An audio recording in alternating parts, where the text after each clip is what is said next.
मित्रों नमस्कार। कैसे हैं आप? उम्मीद करते हैं कि आप अच्छे प्रकार से अपना जीवन व्यतीत कर रहे होंगे। आज जहाँ भी देखते हैं ईगो, टेंशन, स्ट्रेस, खुशी सभी चाहते हैं, लेकिन खुश नहीं रह पाते। यदि खुश रहना है तो हमें अननेसेसरी का बोझ, ईगो का बोझ बैग समझ लीजिए आप, जितना ज़्यादा बड़ा होगा हम उतने ही ज़्यादा परेशान होंगे। इसका सबसे बढ़िया उदाहरण है एक छोटा बच्चा सबके साथ स्माइल देता हुआ निकलता है। जो जाने अनजाने लोग भी हैं वो सब उसको टाटा बाय बाय करते हैं, और वो बच्चा भी ऐसा महसूस करता है ये मेरे अपने हैं। ठीक इसी प्रकार अगर बच्चे की तरह से हम रहेंगे, उम्र हमारी भले कुछ भी हो। कई लोग पूछते हैं कि आपकी उम्र कितनी है? उम्र तो शरीर की होती है, उम्र शरीर की होती है। और आप यदि किसी भी तरह के ईगो के बोझ के नीचे दबे हुए नहीं हैं या ईगो का बोझ लेके साथ नहीं चल रहे हैं, तो आपको खुश रहने से कोई रोक नहीं सकता। जितना हो सके आप बांटिए। एक बार एक व्यक्ति अपने गुरुजी से बोला कि मैं बहुत गरीब हूँ, इसलिए मैं किसी को कुछ दे नहीं सकता। तो गुरुजी ने कहा कि आपका चेहरा है मुस्कुराने के लिए, मुस्कुराहट बांटिए। आपकी आंखें हैं अच्छा देखने के लिए, आपके कान हैं अच्छा सुनने के लिए, आपका मुंह है लोगों को अच्छी बात बताने के लिए, आपके पास हाथ हैं किसी की सहायता करने के लिए। आप गरीब कैसे हैं? तो आपकी सोच ही सब कुछ बनाती है। कई बार हम सारा जीवन परखने में लगा देते हैं, ये पता नहीं कैसा होगा, धोखा तो नहीं देगा, चोरी तो नहीं करेगा, मेरे लिए नुकसानदायक तो नहीं है, मेरा कंपटीटर तो नहीं है। नहीं, ट्रस्ट करना सीखें।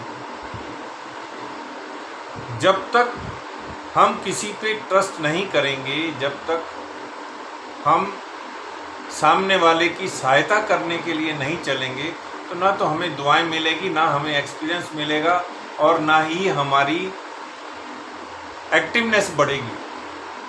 आप देखिए छोटे छोटे बच्चों को हम देखते हैं, अपने मम्मी पापा को कहते हैं कि मम्मी बाहर कोई आया हुआ है, मैं उसको खाना दे आऊँ, मम्मी मैं ये पौधा लगाया हूँ, मम्मी मैं चिड़िया को पानी दे आऊँ, मम्मी मैं गाय को रोटी दे आऊँ, मम्मी मैं कुत्ते को रोटी दे आऊँ। तो ये बचपन से संस्कार हैं। जिसने देना सीख लिया, ये समझ लीजिए वो कहीं से भी गरीब नहीं है। देने का मतलब केवल धन ही नहीं है, ताकत ही नहीं है, समय भी। यदि जिसने देना सीख लिया, ये समझिए कि उसने सब कुछ पा लिया। एक बार की बात है कि एक राजा ने वहाँ गरीब लोगों को ढिंडोरा पिटवा करके इकट्ठे किया कि आप उस स्थान पे इकट्ठे हों, हम आपको कुछ देना चाहेंगे। सभी लोग इकट्ठे हुए। एक व्यक्ति बहुत ही दरिद्र अवस्था में दिखाई दे रहा था। सबसे पहले आया, लेकिन शाम तक वो सबसे आखिर में खड़ा रहा, यानी आगे आता फिर वापस चला जाता। तो वहाँ राजा के एक मंत्री ने उसको देखा, तो किसी को बोला उसको बुला के लाओ। उसने कहा कहिए महाराज, मेरे से कोई गलती हो गई? बोला नहीं, मैं ये जानना चाहता हूँ कि आप सुबह सुबह आए थे सबसे पहले, और आप अभी भी पूरी लंबी कतार में सबसे पीछे खड़े हैं। उसने कहा महाराज, मेरे पास देने के लिए और कुछ तो था नहीं। जो भी व्यक्ति मेरे बाद आता था, मैं उसको अपना टर्न उनको दे देता था, इसलिए मैं सबसे आखिर में खड़ा हूँ। तो ये अगर मेरी गलती है तो मैं क्षमा चाहता हूँ।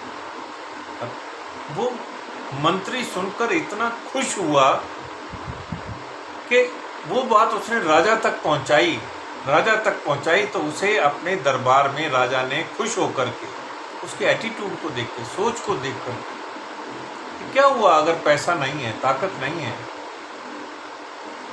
पहचान नहीं है, कम से कम अपनी टर्न तो दे सकते हैं, उसमें तो पहचान, पैसे और ताकत की जरूरत नहीं है।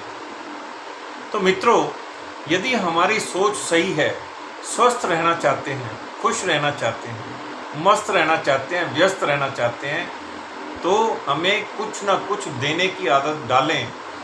देने का मतलब लेना ही है। हम सोचते हैं पहले कि मुझे कुछ मिला ही नहीं तो मैं दूंगा क्या। आप देना शुरू करें, मिलता है अपने आप जाएगा, मान सम्मान, और आपको हर खुशी मिलेगी। आज के लिए इतना ही है। मैं doctor CP Bhardwaj, motivation speaker, आप सबके बीच में जो भी आसपास के वातावरण से मैं सीखता हूँ उसे ही वीडियो के रूप में आप तक भेजता हूँ।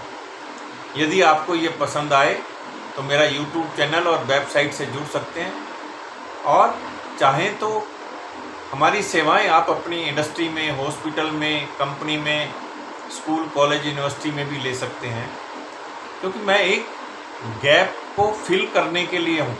इंडस्ट्री में चाहिए कुछ और हमारे कॉलेज में, एजुकेशन इंस्टीट्यूट में पढ़ने को कुछ और मिल रहा है, और उन दोनों में जो गैप है, मेरा उद्देश्य है कि लाइफ में उस गैप को भर के चलें, ताकि इंडस्ट्री को भी ये कहने का मौका ना लगे कि यहाँ तो अच्छे लोग मिलते नहीं, और इधर स्टूडेंट्स जो ग्रेजुएशन करते